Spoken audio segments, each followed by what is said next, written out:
Paano nga ba ayusin ang electric kettle na wala kang gastos kahit piso?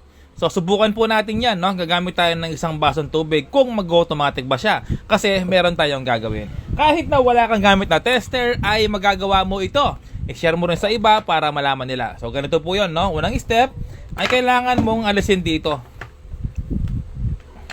Ayan, putulin na yan. Tapos ito, itapon na. Ayan. Tapos, balutan mo dito. Ayan, pagkabalat, ito muna, bubuksan mo. Legit po ito, no? Ito yung matagal ko nang ginagawa. Okay, so mag-automatic pa rin ito, no? Kahit na i-bypass natin sa ilalim. Pero syempre, kahit na mag-automatic pa rin to, ay kailangan mong bantayan.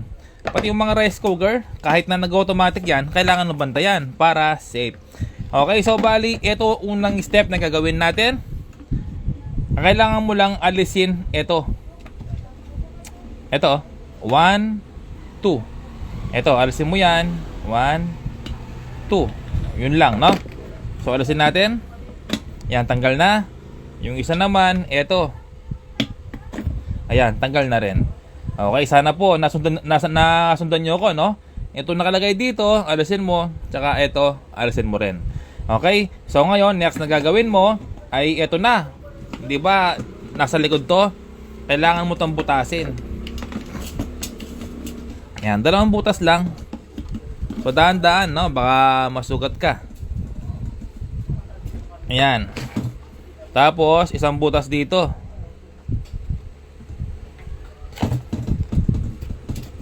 Yan. Tapos, lakyan natin. Yan. Kabila. Yan. Tapos, ipasok mo tong dalawang wire na binalatan mo kanina. Yan. Nabalatan na. Okay. So, tapos, balatan mo yung isang wire. Tapos, idugtong mo to. Yung isang wire na to, yung inalis mo kanina, ay balatan mo lang. Tapos, ganito. Kailangan mo tong idugtong. Ayan, no? So, habahan natin. Masikip man ng konti. Ayan, galing ko magbalat, no? So, ganun lang. Huwag mo kasing ganong diinan sa plies para hindi napuputol, no? Pag nakuha na yung balat, doon mo siya hilahin.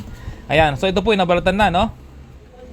Ayan, so ngayon, ibubuhol mo ngayon dito sa nabalatan mo. Lagyan mo ng electrical tape, no? Mas marami, walang problema. Mas marami, mas okay, mas safe. Ayan, no? So, electrical tape po kapag uminit, hindi naman siya nasusunog, no? Natutunaw lang, pero hindi siya masusunog. Kaya nga nakadesign yan pang electric, no? Electrical tape. Ayan, tapos, idamay mo na rin i-tape yung wire na to. Ayan, no? So, sinama ko na yung wire na yan. Yan, nakatape na. At tapos, ito. I-cut mo yan, balatan mo. At ito naman isa, yung wire kanina, balatan mo rin yan. Pagdikitin mo dito. Okay, so dalawa po kasi yung automatic ng electric kettle na to. Yung una, nasa switch. Pangalawa, ito, yung nasa ilalim, no? Nag-automatic din yan, nasa ilalim. Pero usually nag-automatic yung taas, hindi po yung dito.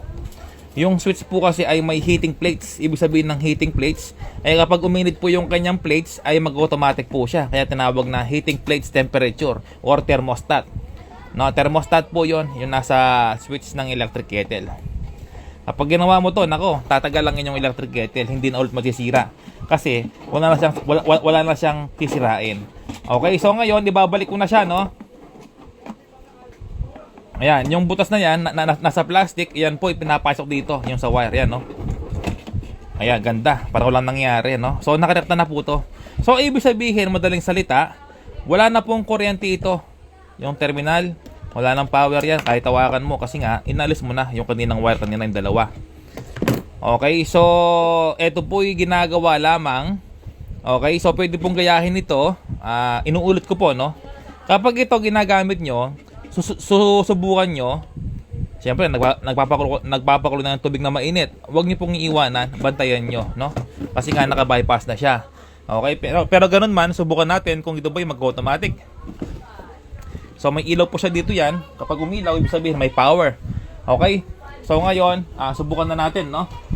So yung outlet po natin, yung extension, eto, hindi naman siya papasok dito. Magamit tayo ng plug adapter. Ayan, no? So ngayon, i-plug ko na dito sa ating outlet. Eto. Naka-plug na. Meron tayong tubig. Subukan natin, no?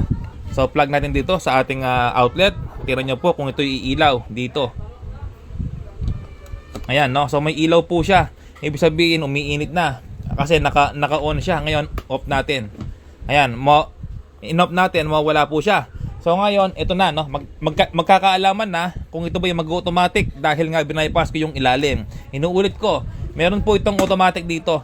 Meron siyang temperature switch yung automatic niya. Kapag uminit, ay kusa mag-off. Subukan po natin. Okay? So pangatlong ulit na, no? Sa mga gagawa po nito, kailangan nyo bantayan yung electric kettle, no? Kahit na nag-automatic na yan. Bantayan nyo pa muna, no? Pati yung mga rice cooker, bantayan nyo kahit na nag-automatic yan. So yun po, na make sure sarado to. Meron isang basong tubig. On na natin. Tingnan po natin kung ito yung mag-off ng automatic. On natin. Ayan. So naka-on na po siya. At tingnan nyo, umiilaw. Okay, so magkakaalaman na po kung ito ba yung mag-automatic or hindi. Pero mga ka-repairman, 100% sigurado po ako, mag-automatic to. Ayan, no? So mabilis lang kumulo. Dinig ko na siya kumukulo. Kapag nag-automatic po yan, nag-off tong ilaw, ibig sabihin wala nang kumukonsumo or safe na. Hindi na gumagana yung kuryente. Okay, pang lifetime to. Kasi inalis na natin yung kanyang contact switch. Yun ang madalas na nasisira, contact switch. Ayan, no?